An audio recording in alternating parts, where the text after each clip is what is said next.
Okay, the first thing you do is you take these bolts off right here. There's a bolt right here, it goes straight through.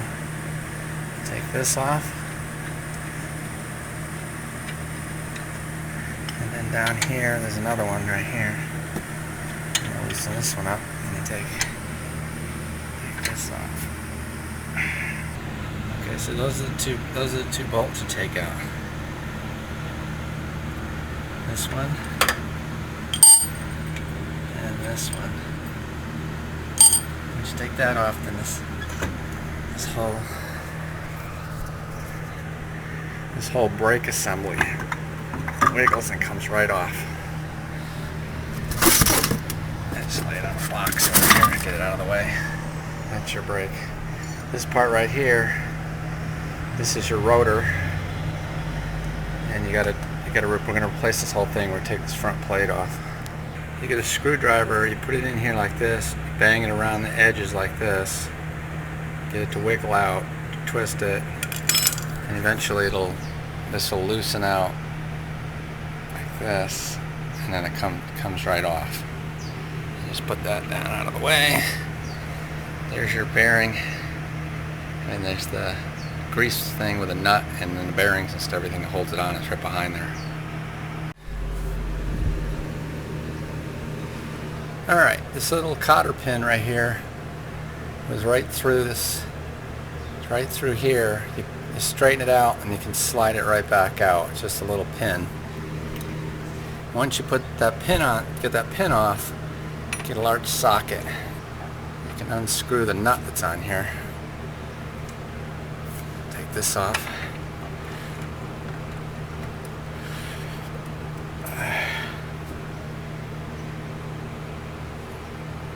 Once you have this off, you got two things here. You got a big washer and you got a bearing. Here's a bearing. We're going to replace that bearing, so we can throw this over here. And then this whole thing slides right off.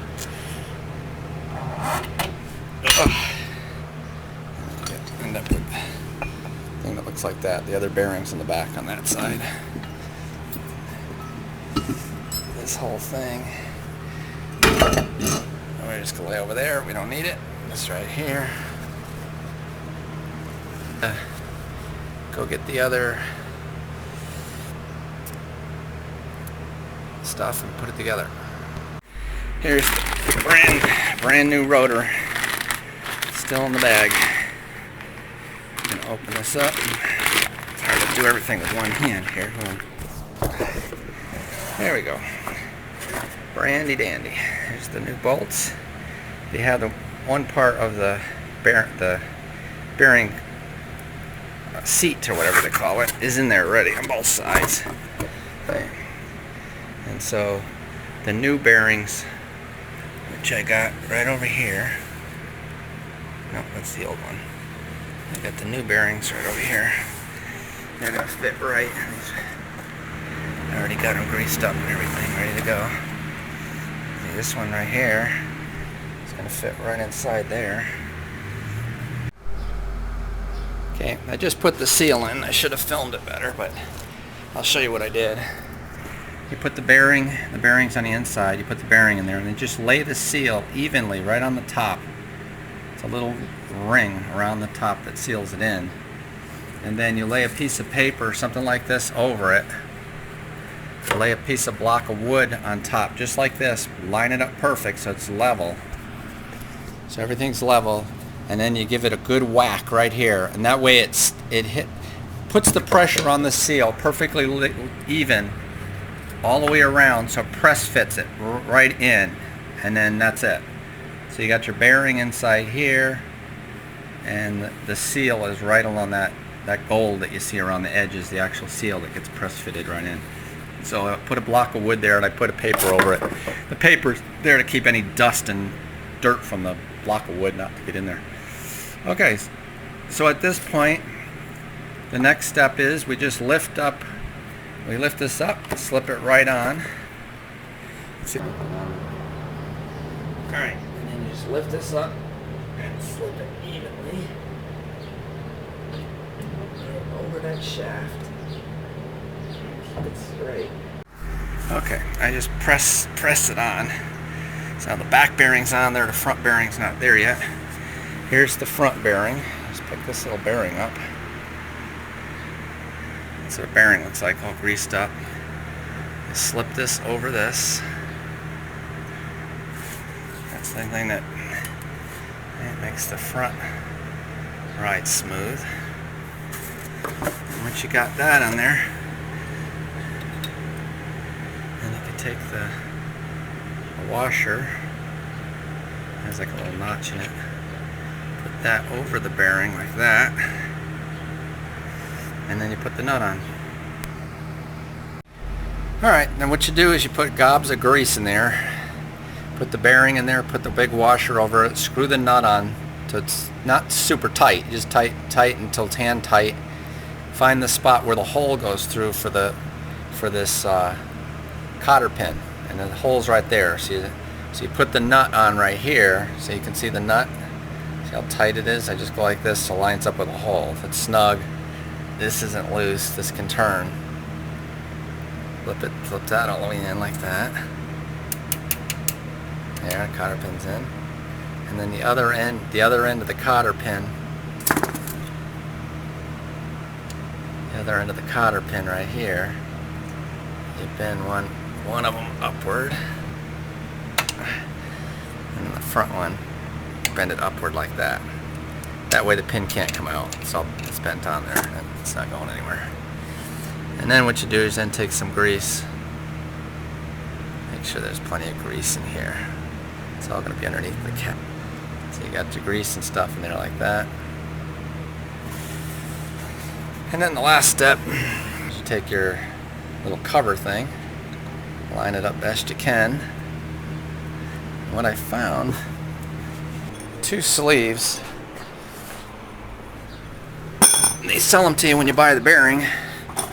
And the reason they sell them to you, they're part of it, is if you're going to reuse your old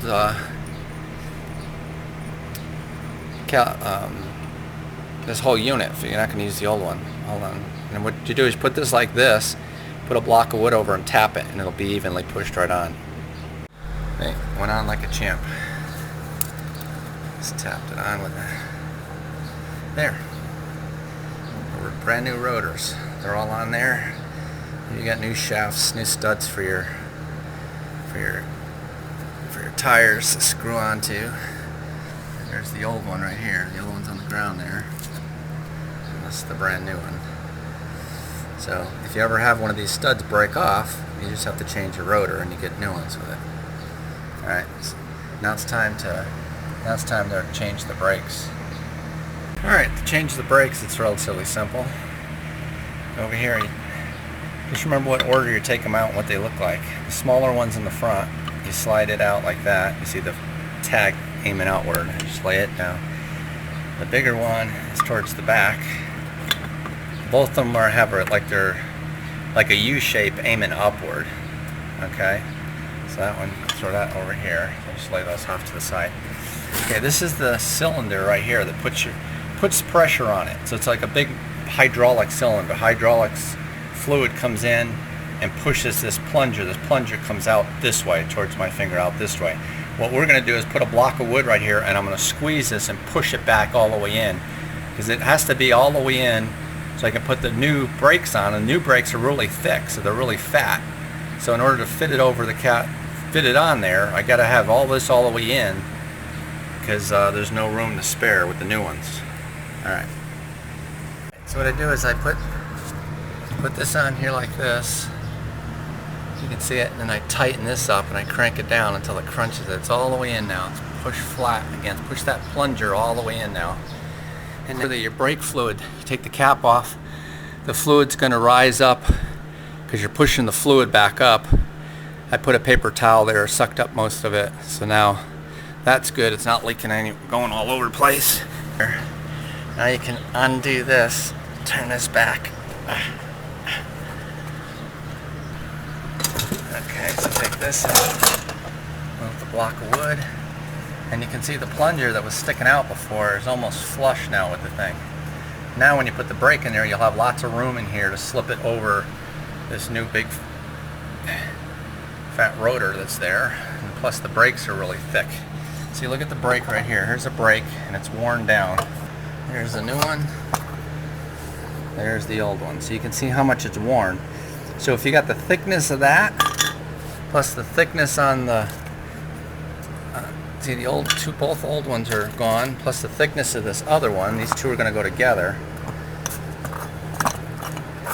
These two brakes are like this and they're really fat. Plus the thickness of the rotor, because the rotor wears out a little bit.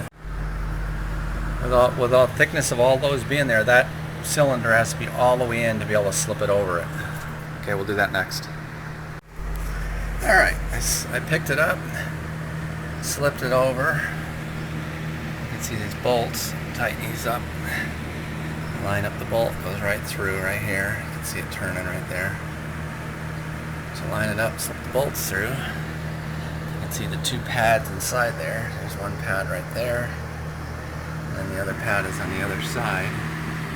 They both fit together like that with the bolts. Hold the two pads in there. That's it. You just tighten them up. There. Once you get these pretty tight, what I'll usually do is I'll then just tap it with a hammer, get it nice and snug. There. The new rotor's on there. And then you just take your tire, roll it back over here, line it up, slip it on, put the bolts in.